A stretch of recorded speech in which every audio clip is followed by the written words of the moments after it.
Welcome to the Strategic Cybersecurity channel brought to you by NKFP.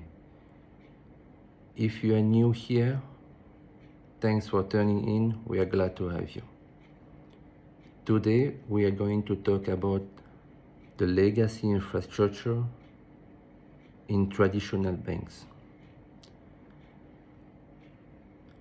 Legacy infrastructure in banks refers to outdated core system, software, and technology that many traditional banks still rely on to run critical operations. What is the main objective today? We want to understand the historical data and the comparative data for related to legacy infrastructure. What was the issue of legacy infrastructure that banks were relying on? One of the first issues they were having at that time, decades ago, there was a lack of agility and speed. They were also having poor customer experience. Security and compliance challenge. The operational cost was so high, limited data capabilities, and a lot of integration challenge.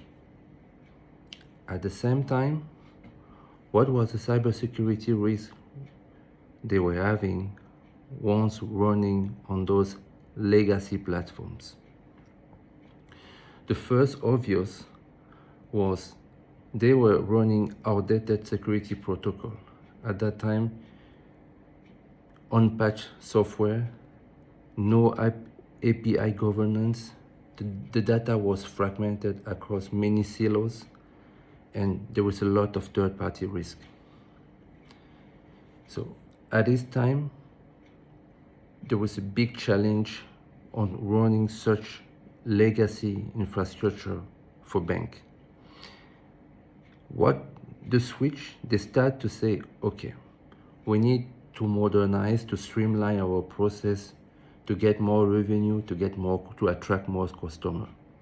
So they switch the core banking system, they move to cloud native core system. They develop an API integration with fintech. They put in place digital-only subsidiary bank. They include agile transformation for teams and workflow. And they try to integrate AI and data modernization for credit monitoring and fraud monitoring. What is the bottom line of this transition? In order to increase their revenue, in order to attract more customers, banks increase their attack surface. If you increase your attack surface, we see we talked about yesterday on the complexity, the evolution of the threats towards traditional banks. At the beginning, they were targeting only customers of the bank, but now they are targeting the institution themselves. And now we are seeing that they were moving from legacy infrastructures to a more modern infrastructure by increasing the attack surface.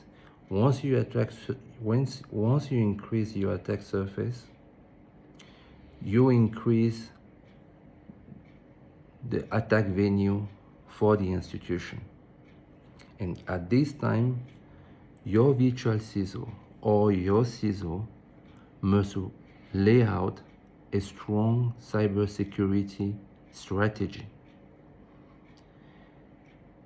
The banks that are winning the cybersecurity games are the ones that have this in common in the cybersecurity strategy foundation.